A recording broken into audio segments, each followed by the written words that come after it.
Physical disabilities, cerebral palsy, and other health impairments are conditions that significantly limit an individual's physical functioning.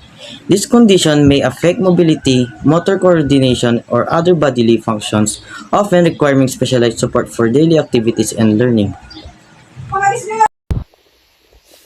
Good evening. So, ayan. Ngayon, pag-uusapan naman natin kung paano nga ba nadadiagnose yung mga taong merong physical disabilities. So, the diagnosis of physical disabilities like cerebral palsy and other health impairments involves various medical tests depending on the condition. So, hindi dahil meron siyang symptoms ng cerebral palsy is meron siyang cerebral palsy. So, hindi porket meron siyang ganito is magpo-fall na siya sa ganito. So, hindi ganun ang pag-diagnose ng mga taong may ganitong sakit. So, depending on the condition of the patient and yung mga symptoms na meron siya, dun lang matadiagnose yung isang pasyente. So, tignan nga natin kung paano nga ba sila nadadiagnose. So, the general procedure includes, first, syempre, is yung medical history and physical exam. So, titignan, i-check kung meron yung tao ba is meron siyang past na sakit, ganun po ba, meron siyang history ng pagkakaroon ng cerebral palsy or other health impairments, ganun. And syempre, after nilang matest yung mga ganong klase ng bagay is meron din pagdadaanan na physical exam, which is ititest nila yung tao kung meron siyang mga bagay na hindi kayang gawin, which is dapat sa edad niya is kaya niyang gawin yung mga bagay na. Next is yung tinatawag nating developmental screening. Dito, ini-evaluate dito yung motor skill ng tao, kung paano siya makipag-usap, and yung cognitive abilities niya, kung kaya niya bang mag-solve ng mga iba't ibang klase ng problems na align sa kanyang age. So, for example, merong specific situational problem na kayang sagutin ng isang 12 years old na yung kasabayan niyang age is hindi kayang gawin yon. So, most probably, yung tao na yon is meron siyang problems. So, isa yun sa mga general processes kung paano mag-diagnose ng taong may physical disability. And next is yung imaging test. So, dito yung mga CT scans, yung mga x-rays, ganun. Makikita yung loob ng tao, doon makikita yung kung meron bang abnormalities sa mga muscle, joints, and bones ng tao to declare, dahil physically nga, diba? So, it's physical impairment para makita kung yung physical form niya ba is merong deformities or merong abnormalities. Next is yung electromyography. So, dito is na this is about connected sa nervous system ng isang tao. So, titignan dito yung more on muscle function and yung tinatawag nating neuromuscular disorders, yung may connect na siya sa utak. So, next is, and the last is yung genetic testing and blood test. So, titignan dito sa part na to kung yung sakit ba na meron siya or yung sakit na possible na magkaroon siya is nasa genes niya. Like, namana niya ba, ganun, may history ba yung family niya, yung mother side niya, yung father side niya, na may ganun sakit. So, dito, ina-identify kung meron ba yung mga namamanang condition. Kagaya sabi ko kanina, galing sa mama or galing sa papa. Ganun yung possible way kung paano i-diagnose using the genetic test and blood. Causes. First one is congenital conditions. Some people are born with conditions like spina bifida, where the spine doesn't form correctly, or muscular dystrophy, a genetic disorder causing muscle weaknesses. Second one is acquired injuries. An incident such as a car wash might result in paralysis or loss of limb function. Diseases affecting motor abilities. Conditions like polio, a viral disease that can cause paralysis, or severe arthritis, which limits joints movement, can lead to physical disabilities. Mga example nito ay, imagine a child who uses a wheelchair. Due to muscular dystrophy, they may need accommodation like ramps or assistive technology to participate in school activities. Number 2 is cerebral palsy. Cerebral palsy affect movements, balance, and posture due to brain damage. Its causes is birth complications. Oxygen deprivation during delivery can damage the brain. Infection during pregnancy.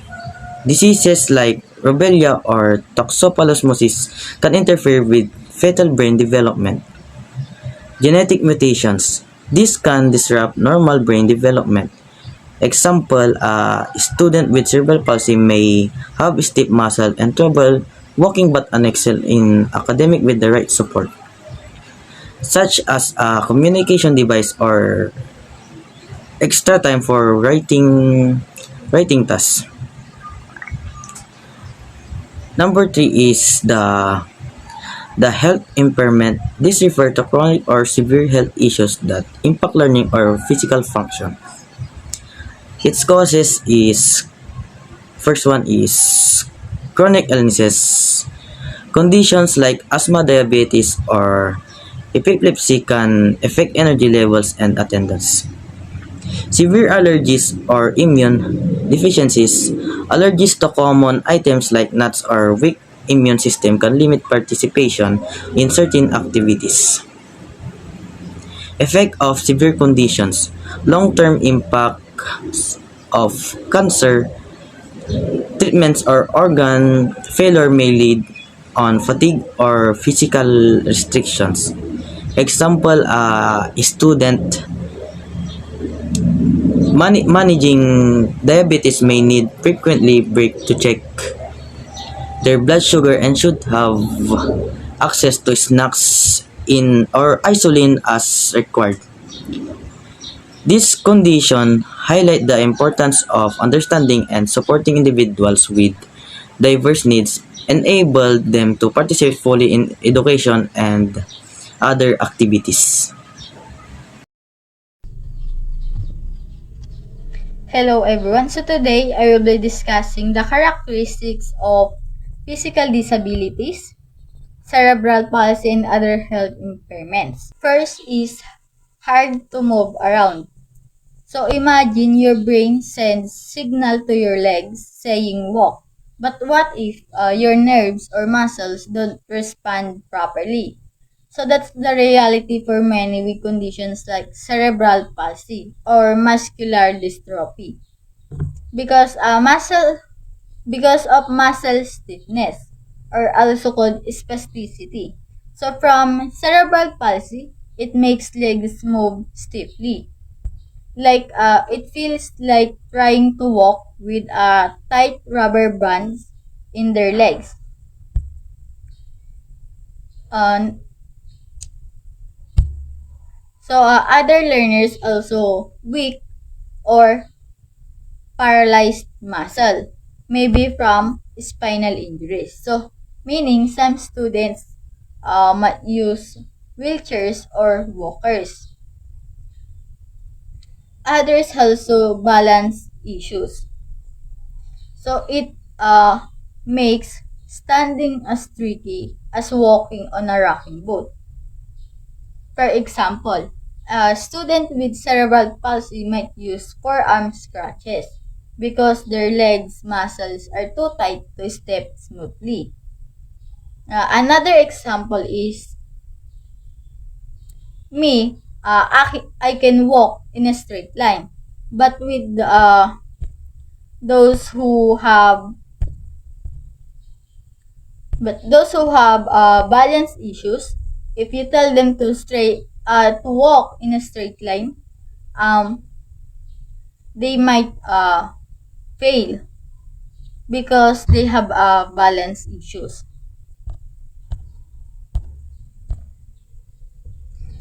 So next is we get tired easily.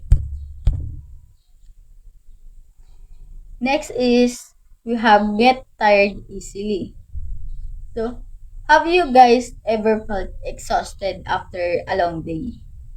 So now imagine if everyday tasks like holding a pencil or even sitting up drained your energy. So that's like for many with physical disabilities because it takes them extra effort like wheeling a chair or wearing braces burns more energy than walking. They might also have breathing troubles like they might conditions like cystic fibrosis. It makes lungs work harder. There's also a chronic pain or fatigue, meaning muscular dystrophy weakens muscles over time. So, for example, is a student with muscular dystrophy might need rest after writing because their arm muscles tire faster than others. The third one is trouble using hands. So, writing or buttoning a shirt seems simple, but it's not if your hands don't cooperate. So fine motor challenges are common with cerebral palsy or nerve damage because of weak grip or tremors, like trying to write with a shaky feather-like pen. Others might have a stiff joints like arthritis or cerebral palsy can make fingers hard to bend. That's why some use voice to text technology or weighted pencils. Um, so for example, um, a person with cerebral palsy um, wanted to drink. So a normal person can hold a cup using one hand. But if you have a cerebral palsy, you might uh, you might use two hands to hold the cup to drink. Next is hard to speak clearly. So a speech isn't just about thinking words. It's about coordinating lips, tongue, and breath. For some, that's tough. Why? Because of dysarthria. So a weak mouth muscles slur speech. It is common in cerebral palsy. They might also have apraxia. The brain glitches while sending speech signal. For example, um, is in school, we have a recitation, but you guys can't hear me because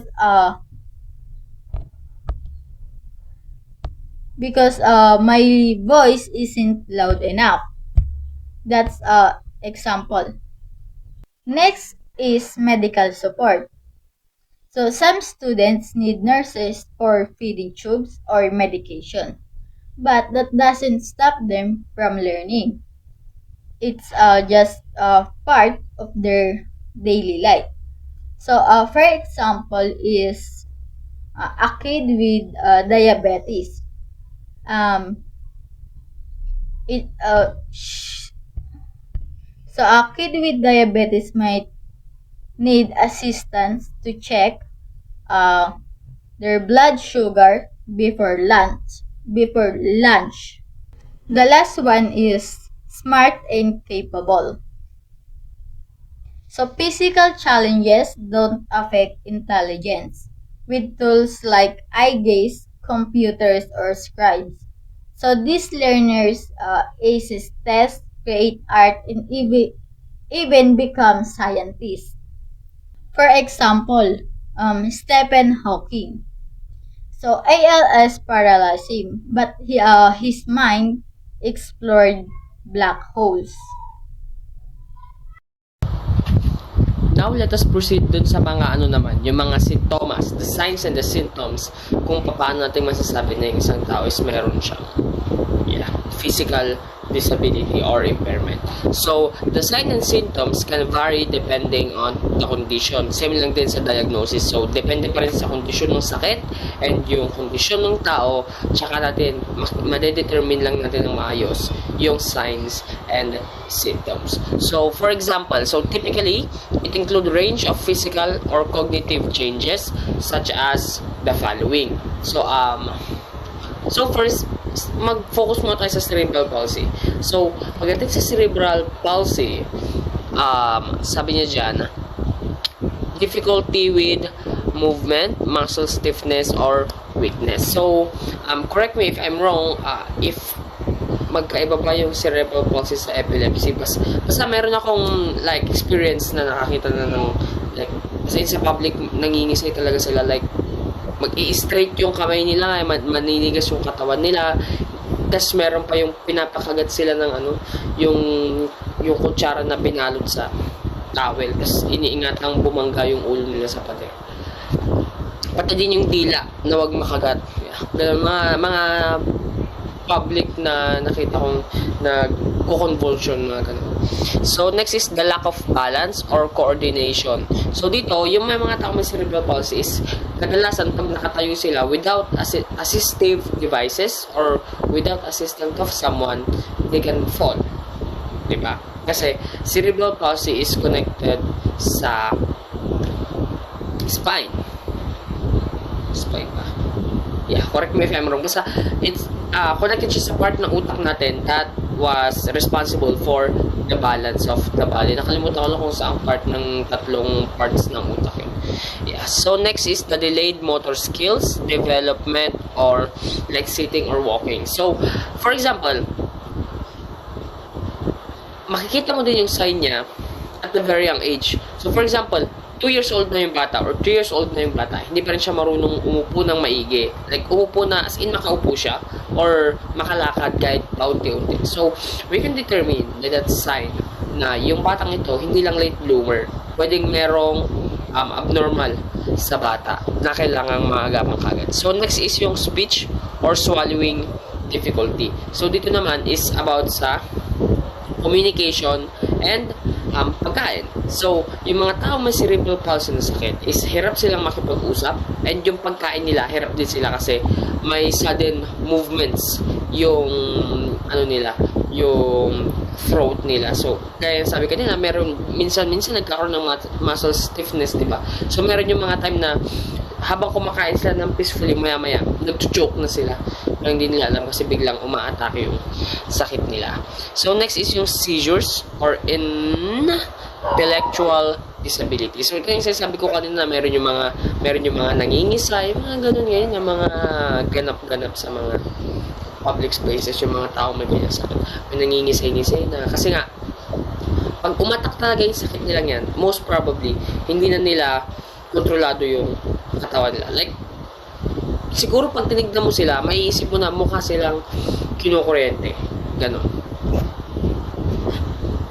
Next is yung physical disability. For example, is yung muscle dystrophy, spina bifida, limb deficiencies. So, ito yung mga sakit na more physical na talaga. Physical. Kasi yung nauna, cerebral palsy, medyo connected siya sa utak. So, ito is more on sa pangangatawan ng isang tao. So, first is yung weak muscle or rapid fatigue. So, ito yung mga tao na sa edad nila, kung tutusin, kaya nilang gawin, pero hindi kaya ng katawan nila. Yun ang problema. Kaya sana nilang gawin, pero yung katawan nila hindi kaya. And kung itry man nilang gawin yun, alam mo, na-feel mo na ba yung once na nagwawalis ka, tapos bigla kang, nakayuko ka, tapos bigla kang tumayo, tapos umikot yung paligid. Yung parang dizziness, parang gano'n. Pero sa kanila kasi extreme. So, mabilis umatake and malakas. Ganun yung effects sa mga taong may ganitong sakit. So, next is yung uneven bone or joint growth. So, ito, connected na sa katawan ng tao. So, yeah, muscle dystrophy, hindi, paano ba sasabihin nyo? Like, hindi even yung pag-grow ng mga body parts niya. Merong abnormalities, specifically sa bone and sa joints na part ng katawan niya. next is yung limited movement or abnormal strength levels. So, dito naman sa part na to, pinapakita na yung mga taong may ganitong sakit, especially yung physical disabilities, is meron silang mga bagay na hindi kayang gawin, but meron din yung mga bagay na yung strength nila is nalalamangan yung strength ng iba. For example, yung sa Jessica ba yun? I'm not sure if sa Jessica yun. Yung paa niya is naka-engine seat na yung paa niya, nakapaganyan na yung paa niya, naka-engine seat na siya. Tapos ang ginagamit niyang panglakad is kamay. Diba? So, the limited movement there is hindi siya nakakalakad sa paa niya. And yung abnormal strength niya is yung sa walking by hands. Kasi, yung siguro yung athlete, sabi natin yung athlete, yung gymnast, sabi mo, hindi siya tatagal doon, I guess, ng ilang minuto or even hours. Pero yung taong ganon, hindi ko lang sure kung sa Jessica yung pinanood. As in, kamay niya na yung pinanglalakad niya all through his life. So, yeah, yung abnormal strength niya sa ganon. So, next is yung difficulty in walking or need for mobility aids in wheelchair or like wheelchair. So, ito yung sinasabi ko kanina. Yung nakaganon na yung paa niya, diba? So, hindi na siya makakalakad. So, yung mga tao may physical disability, bukod sa meron na silang mahinang mga muscles, meron ding tendency na sa sobrang hina ng muscles nila is hindi na sila makapaglakad. Which leads sa impairment na. Wala na. Kailangan na nila ng assistive device. If without assistive device, hindi na nila magagawa yung mga bagay na nagagawa ng mga walang sakit. So, yeah. Next is yung other physical disability. Yung epilepsy naman. Sa epilepsy naman tayo, ito yung mga other health impairments bukod dun sa nabanggit ko kanina. So, first is epilepsy. Sorry, mali nga. So, epilepsy is sudden seizures, weakness, or loss of consciousness. Excuse me. So, sa epilepsy, parang nasabi ko kanina, bigla-bigla na lang mangingisa yung tao. Bigla-bigla na lang siyang manginginig na pag tinignan mo siya para siyang pinukuryente. And yung mga part na yon, kagaya sabi ko, hindi nila kontrolado yon. Diba? So, more on kasi siya brain. So, more on brain siya. Next is yung asthma. So, familiar naman tayong lahat sa asthma, diba? Sa lungs na part. So, pag sinabing sa lungs, syempre connected yan sa breathing.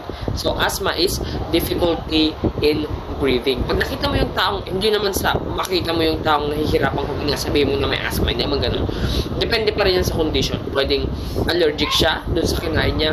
Pwede din may asthma talaga siya. So, mausok. Pwede siyang inatake ng asthma. Ganun. It depends on the situation. Pero ito yung mga signs and symptoms ng sakit. So, asthma is difficulty in breathing, coughing, and paano yung pronunciation? Wheezing. Wheezing. So, next is yung diabetes. So, diabetes, alam niyo naman na siguro to, diabetes is sakit saan? Saan?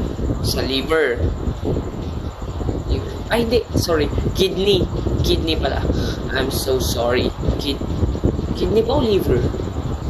Basta yun. Basta kidney or liver. Yun. So, diabetes. So, it is the frequent thirst. Bigla-bigla lang nauuhaw yung tao. Excessive urination. Yung kung umihi sila is grabe. Ang tagal and ang dami. Ganon. Tapos, fatigue. Laging pagkahilo and weight changes. So, minsan, bigla siyang tataba and bigla siyang papayat. Which can be signs of diabetes. Yeah. So, pag diabetes, pag nagkasugat yan, gagaling kagad, mga ganun. And kailangan ng utugin yung ibang mga parts ng katawan mo when the infection has already grown. So, yeah. This is just my idea from what diabetes was. So, I hope you learned something in my discussion. That's all. Thank you. So next is supporting strategies. So number one is individualized education plans or IEPs. Develop IEPs that cater to the learner's specific needs, goals, and accommodations. Individualized Education Plans or ang IEP ay isang dokumento na binubuo para sa mga mag-aaral na may espesyal na pangangailangan. Ang layunin nito ay matugunan yung mga tiyak na pangangailangan ng mag-aaral. Itagda ang mga layunin para sa kanilang pag-aaral at tukuyin ang mga kinakailangang akomodasyon. Halimbawa dito yung isang mag-aaral na may dyslexia ay maaaring magkaroon ng IEP na nag-uutos ng paggamit ng mga visual na materials na higit na nakakatulong sa kanilang pag-unawa, pati na rin ang pagbibigay ng karagdagang oras sa mga pagsusulit. So next is number 2, assistive technology. Provide assistive technology such as wheelchairs, walkers, or communication devices to facilitate learning and participation. Assistive technology, ito yung mga kagamitan o software na dinisenyo upang tulungan ang mga mag-aaral na may physical na kapansanan o iba pang mga hadlang sa pagkatuto. Halimbawa, ang isang mag-aaral na may kapansanan sa paggalaw ay maaaring bigyan ng wheelchair upang makalipat sa iba't ibang bahagi ng paaralan o ng speech generating device upang makapag-communicate ng mas epektibo sa kanyang mga guro at kaklase. Number 3 is modified instruction. Modified instruction to accommodate physical limitations such as providing extra time to complete assignments or using alternative formats for materials. Ang pag-modify ng instruction ay ang pagbabago ng paraan ng pagtuturo o ng nilalaman ng aralin upang umangkop sa mga pangangailangan ng mga mag-aaral. Halimbawa dito yung isang mag-aaral na may kapansanan at nahihirapang sumunod sa takdang oras ng mga pagsasanay, ganun. Or maaaring pahintulutan ng guro na gawin ang takdang aralin sa bahay gamit ang mga simpleng utos at dumaan sa mga halimbawa upang mas mapadali or madaling maintindihan. Number 4 is yung accessible learning environment. Yung accessible learning environment ay nangangahulugang ang pisikal na kapaligiran ng paaralan ay dinisenyo upang ang lahat ng mga mag-aaral kahit na may pisikal na kapansanan ay makakaroon ng kakayang makilahok sa kanilang pag-aaral. Halimbawa dito yung isang paaralan na mayroong mga rampa at elevator na nagbibigay daan para sa mga mag-aaral na gumamit ng wheelchair at mayroon ding mga desk na naangkop sa kanilang pangangailangan upang makapag-aral sila ng maayos. Yung kabuuan nito is yung mga nito ay mahalagang upang masiguro na ang lahat ng mag-aaral ay may pantay na oportunidad na matuto at umulit. Next is common assistive devices and interventions. So number 1 is wheelchairs to enhance mobility. Number 2 is text-to-speech software, read aloud digital text. Number 3 is speech-to-text software or transcribe spoken words. 4 is AAC devices, supports severe communication impairments. Number 5 is adaptive writing tools, assist with fine motor difficulties. These devices and interventions can support learners with physical disabilities, cerebral palsy, and other health impairments.